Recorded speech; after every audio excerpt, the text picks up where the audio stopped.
Voilà, c'était Agujetas Cantaor, un film de Dominique Abel, qui est notre invité ce soir.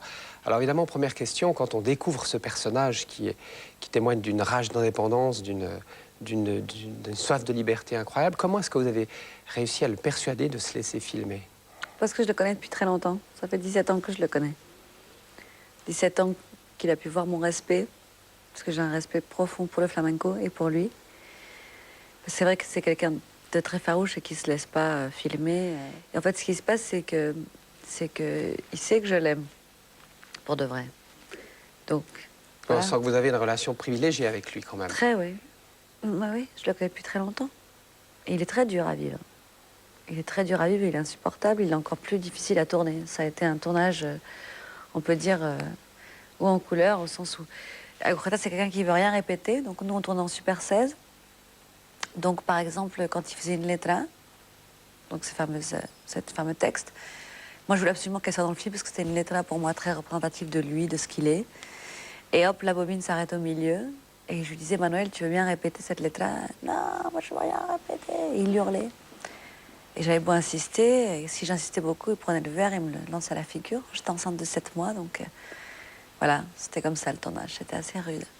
Mais c'est ce qui donne aussi cette force quand même. Oui, cette tension. Et puis c'est vrai que moi, quand je le connais tellement bien, je voulais le faire parler de certaines choses. Je voulais qu'il s'exprime justement sur des choses qu'il représente, comme son goût de la liberté, le fait qu'il sache pas son âge, etc., sa vision du monde. Donc j'ai pas arrêté de le provoquer pour qu'il parle, mais de manière à moi m'enlever après du film, quoi. Mais je crois que c'est vrai que c'est une sorte de défi de faire un film avec lui. C'est pour ça qu'en Espagne, tout le monde est très étonné que j'ai réussi à le filmer. Parce qu'il ne se laisse pas approcher, quoi. Ni il se livre facilement. Et en plus, de l'avoir même mis en face de lui-même, se regardant lui-même, ça, c'est quelque chose Ah d'incroyable. oui, cette fameuse scène Ouais, où sur il visionne ouais. un film d'archives où on le voit chanter quand il est jeune et où Ouais. il dit que finalement un bon chanteur, c'est quand il a 70 ou Ouais, 75 ans. il exagère, comme toujours. Ouais. Il exagère parce que je trouve pas du tout qu'il chante mal, au contraire. Il chante d'une autre manière, mais tout aussi bien. Simplement, il est tellement cabotin que lui d'avant peut faire de l'ombre à lui maintenant. Donc il veut pas ça. Il est son propre ennemi si lui d'avant va faire de l'ombre. Donc il faut qu'il dise que maintenant il est meilleur, quoi.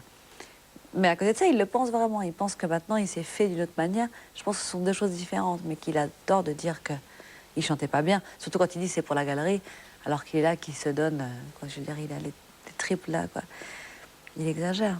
Mais est-ce qu'il est narcissique quelque part quand même, par rapport à ce jeu avec lui avant, lui maintenant? Justement, Agujetas, c'est tout à fait l'exemple de quelqu'un qui est extrêmement égocentrique dans le sens de l'ego, la phrase de Unamuno que je mets au début, c'est-à-dire c'est l'affirmation du jeu.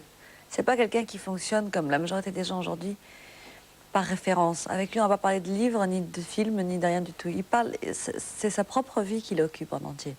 Donc ça mesure des choses, il est complètement dans sa subjectivité. Moi, c'est quelque chose que j'admire beaucoup, ça, parce que je trouve que c'est de plus en plus rare. Moi, j'aime bien les égos forts, comme ça, dans ce sens-là. Parce que justement, il n'est pas narcissique. Agujetas a enregistré 20 disques, il n'y en a pas un seul des 20 disques qu'il a. Quand un article de presse sort sur lui, contrairement à tous les artistes que je connais, vous m'avez compris, il veut même pas lire l'article. Il a eu un double page dans le País quand son disque est sorti il y a 1 an et demi. Moi, je voulais lui lire, il voulait même pas, s'intéresse pas. Donc, il garde pas cet article, il regarde même pas, il s'en fiche complètement. Il a rien, d'ailleurs. Et complètement, il vit sa chambre avec la japonaise, c'est un tatami par terre. Il a même pas de papier, il dit. Les murs sont blancs. Non, il a même pas de papier. C'est pas quand il est né. Ça fait 17 ans qu'il me répète qu'il a 46 ans. Donc, il a bien sûr plus. Comme il dit, l'important pour lui, c'est de lever le drap tous les matins.